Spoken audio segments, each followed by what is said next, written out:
L'historique de l'Académie a été créée en 1999, novembre 1999, 24 ans déjà.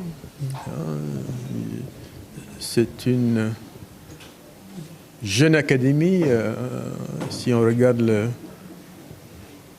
l'écosystème académique mondial, mais au niveau de la sous-région, c'est une des académies les plus anciennes.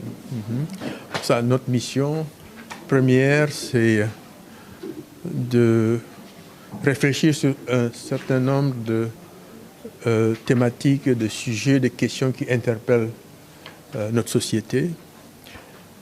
Et sur la base de ces réflexions, d'apporter des réponses, conseiller l'État quand il le faut, sur sa demande ou à notre propre initiative, et également interagir avec les autres composantes de la communauté, sur le secteur privé, la société civile de façon plus large.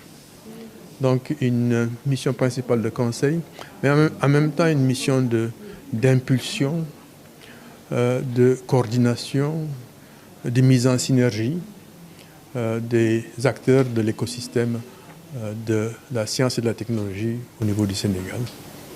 Voilà en gros les missions. Quel était l'objectif de la rencontre d'aujourd'hui? Nous avons plusieurs canaux de communication.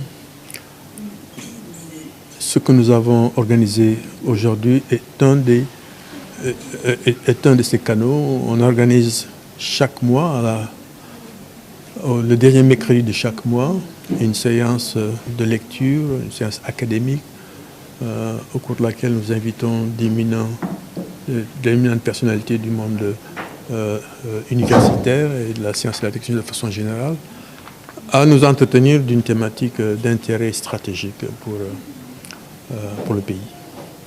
Et aujourd'hui, nous avons eu la chance d'avoir deux collègues qui sont exceptionnellement qualifiés pour traiter de deux sujets d'intérêt majeur.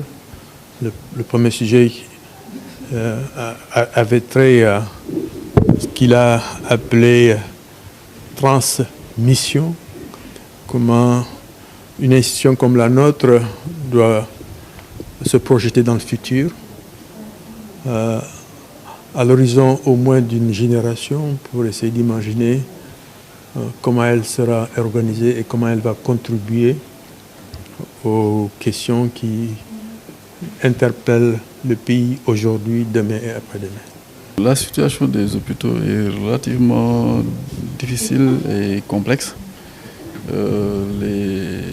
La plupart des hôpitaux sont confrontés à des difficultés de fonctionnement, malgré les efforts que l'État fait. Parce que l'État a quand même fait des efforts en mettant à disposition des agents, donc des fonctionnaires qui sont pris en charge au plan salarial par l'État. Également en accordant une subvention qui vaut ce qu'elle vaut. À mon avis, la subvention n'est pas assez conséquente pour permettre aux hôpitaux de faire face à leurs charges qui sont nombreuses. Et parmi ces charges, vous avez des charges de personnel, des charges de fonctionnement courant auxquelles les hôpitaux ont du mal à faire face. On ne va pas les citer ici. C'est tout ce qui est, par exemple, achat de médicaments, achat d'intrants courants pour permettre aux structures de prendre en charge correctement les patients, les dépenses de personnel. Ça, c'est le fonctionnement courant. À côté, vous avez les besoins en investissement qui sont énormes. Et les hôpitaux n'ont pas toujours les moyens d'investir sans l'aide de l'État. Donc, ce qui est attendu, en tout cas pour que les hôpitaux soient performants, fassent la qualité, donc c'est des besoins, c'est un appui substantiel en ce qui concerne l'investissement dans l'outil, en termes d'équipements d'imagerie, d'équipements de laboratoire, d'équipements de bloc. Et ce sont des équipements qui font vraiment défaut dans la plupart des structures. Et toutes les structures, en tout cas de santé du Sénégal, sont plus ou moins confrontées à ça. Même si, il faut le dire, l'État quand même a fait des efforts pour les aider Mais comme les besoins sont énormes, l'État ne suit pas toujours au plan financier. Et par rapport aux urgences, vous avez dit qu'il y a une vraie équation. Est-ce qu'aujourd'hui il y a une possibilité de prendre en charge cette question? Alors cette question est épineuse parce que le problème qu'on a au Sénégal et en particulier à Dakar, c'est qu'on a un nombre de lits d'urgence extrêmement faible. Voilà. Pour faire face, c'est difficile.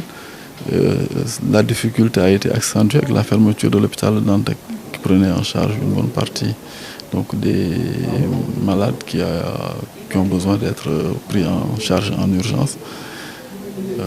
Moi, je n'ai pas de solution. La solution, c'est d'accroître la capacité d'accueil des structures pour leur permettre d'assurer la prise en charge des cas d'urgence.